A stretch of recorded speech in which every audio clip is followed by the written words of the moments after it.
Hello Bits and Bones, my name is Lady V, and welcome to my channel. If you've watched my recent videos, this one and this one, you'll know where this one might be going. Can I say this one more time?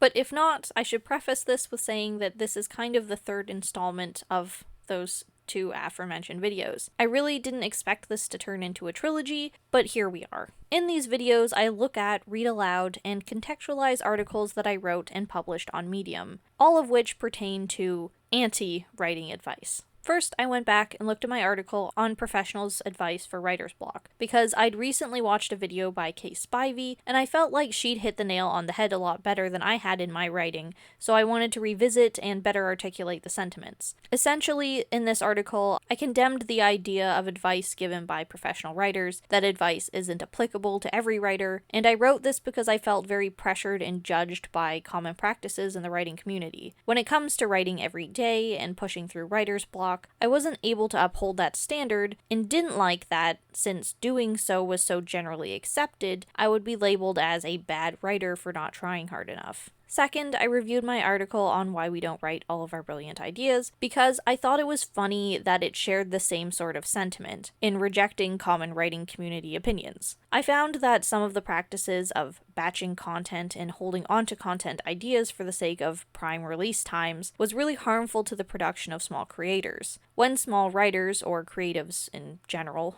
try holding themselves to the practices of professionals, it really just ends up stunting them because they're not there yet and they don't need to be acting like that. So now, let me read this last article in the trilogy real quick so we can contextualize it, draw all these points together, and bring this winding anti-advice rant to a close.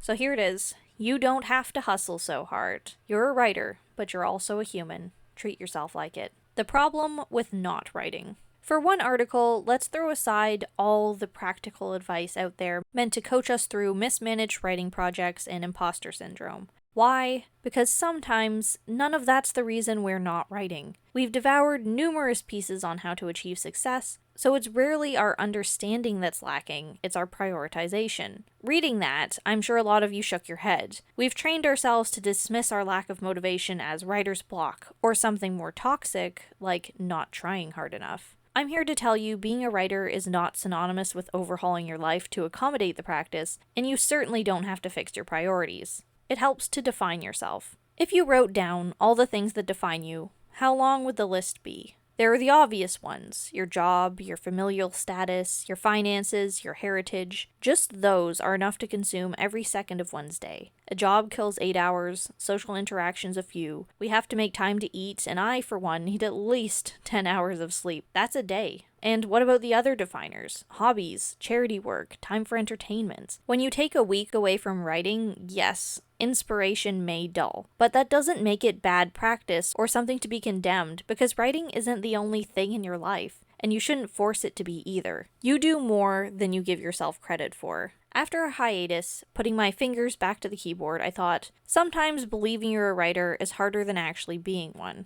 Half the time we spend on writing-related things is just validating our use of the word. If we spent half as much time trying to reach an invisible bar, I think we'd all be a little more confident and fulfilled in what we do write. Some days it feels like we do a lot. Maybe post an article, share it on Medium, get feedback, and find new opportunities. Other days, maybe we just exist. Play a game, hang out with a loved one, and getting to the end of that day and thinking that it was a waste because of this fake it till you make it writer mentality is a shame. Being a writer shouldn't invalidate other things in our lives that bring us happiness or definition, because we're not prioritizing writing. Hustle mentality can be toxic in its encouragement. We are not writing machines. We're people defined by a multitude of other interests. And if writing requires more time than we're always able to give, that doesn't inherently make us less of a writer.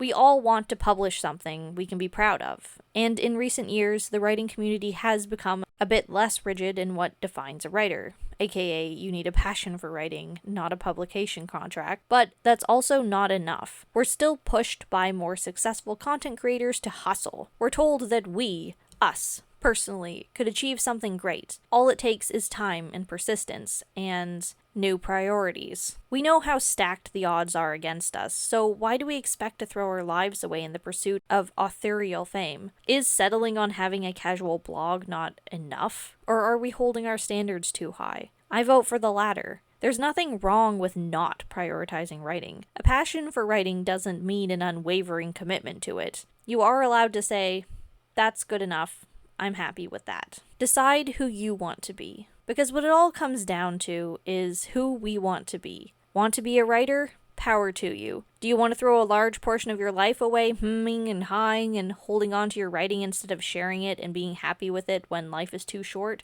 I hope not. Too often, writing competes with the other things in our lives. We're forced to look at everything through a dichotomy where prioritizing writing is the only answer, or you're a terrible writer. And I, for one, am putting my foot down and saying no. That mentality is toxic. If I have to choose between writing when I don't want to or anything else that brings me joy, then is the result even ever positive? Who am I going to be when I die? And I spent my life putting writing above everything else I loved. I'd be a writer. Yeah. But now that just sounds pretty sad.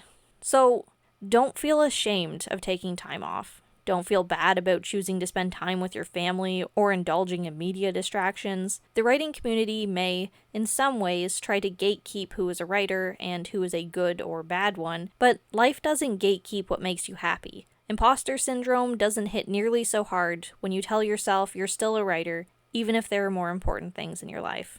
So of all the articles that I wrote, this one makes its point a lot clearer and brings together a portrait of the mental state I was in while writing them. It was the start of COVID, everyone was trying to make an opportunity to write and publish their first book, and I was instead in a space that did not facilitate creativity because of my partner's circumstances with COVID, and I personally had to slog through working retail in the most dangerous points of the pandemic. And I was honestly just jealous and bitter, yes, but mostly pissed. Pissed at the rise of the "this is your time" and advice vlogs and everyone can make passive income doing blank. There was certainly COVID as the inciting incident to writing these articles, but honestly, I felt these things for a very long time before that.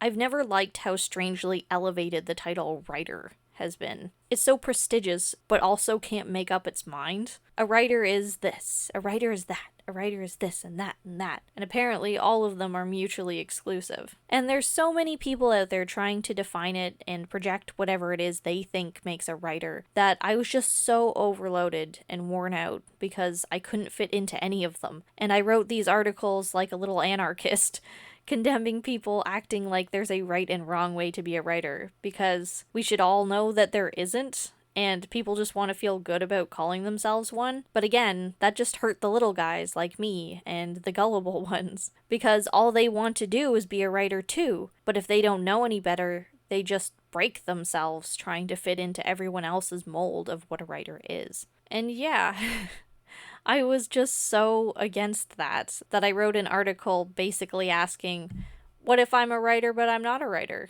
What if I don't want to strive to be whatever your definition of a writer is? Very thought-provoking, I know. But really, what if writing isn't the be-all and end-all that we should wreck ourselves trying to acquire the status to? There's nothing wrong with being a writer secondary.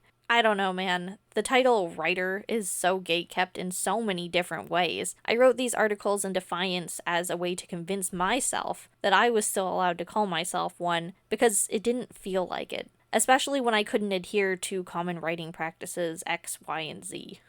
So overall, I just thought it was interesting that when I busted onto Medium, a platform whose bread and butter is about writing content on writing content, I just came in like a savage. My writing advice articles were the opposite of advice pieces. They weren't about what to do, they were about, you don't actually have to fucking do that.